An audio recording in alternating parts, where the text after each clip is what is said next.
Welcome to Massanutten Regional Library's online book talk. Today we'll be peeking at some books about pets. The first book we're going to look at is Chowder by Peter Brown. Chowder has always been different. His owners like to think of him as quirky, but most people think he's just plain weird.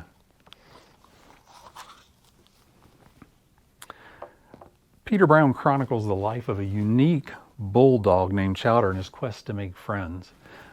Because of his quirky behavior and his quirky style, Chowder struggles to make other dog and animal friends. So this book follows his quest to make friends. Finally, he makes friends at a local petting zoo, at the Food Ranch grocery store. Highly encourage you to read this and see how that comes about. He's able to make friends but still be himself, which is sometimes a challenge. I think that's what children and adults will relate to, his quest to be himself and make connections with other people. The next story we're going to take a look at is My Pet Wants a Pet by Elise Broach. They had the best time together, the boy and his pet. Such a good time. In fact, the puppy decided he too wanted a pet.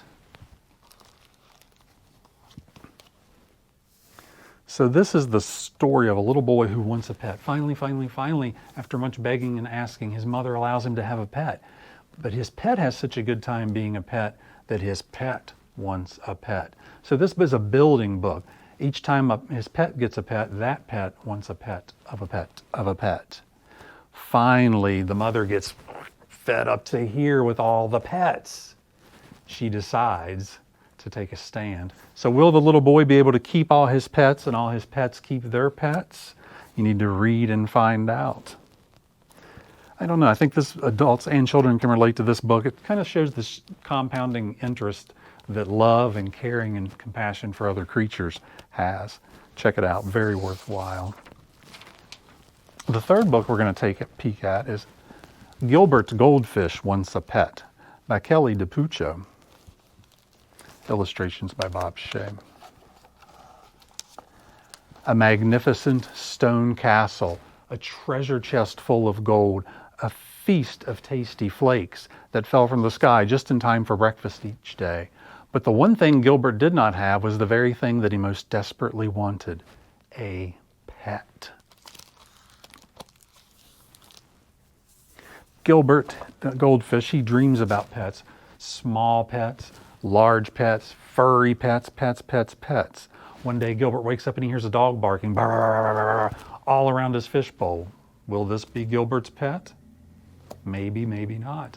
I encourage you to read and take a peek at all the pets that Gilbert thinks he's going to end up with. I'll give you a hint though, a clue. The last pet turns out he sees the shadow of his potential last pet. It has big pointy ears and long whiskers. Will this be Gilbert's pet? I don't know. Look and read and find out. The last book we're going to take a look at today is The Trouble with Chickens by Doreen Cronin. Humans have a knack for finding themselves in places where they don't belong. Dark woods, cold snow, and deep canyons. Lucky for them, they stink. But I don't know from chickens, so don't get your hopes up. This is one of our main characters speaking, J.J. Tully. He's a former rescue dog that has been hired by the family of chickens to find some of their missing members. So these family members of chickens missing, J.J. needs to find them.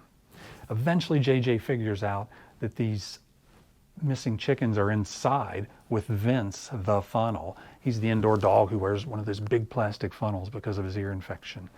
So will JJ help rescue those family members, or will they be trapped and stay inside with Vince forever?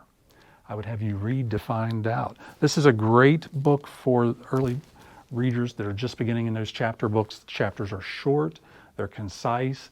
I think many readers can be successful, and it even has some nice black and white illustrations that help flesh out the characters and some of the action scenes as well.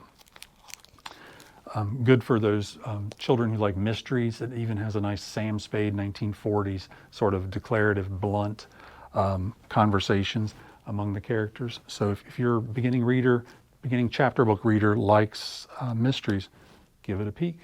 Thank you.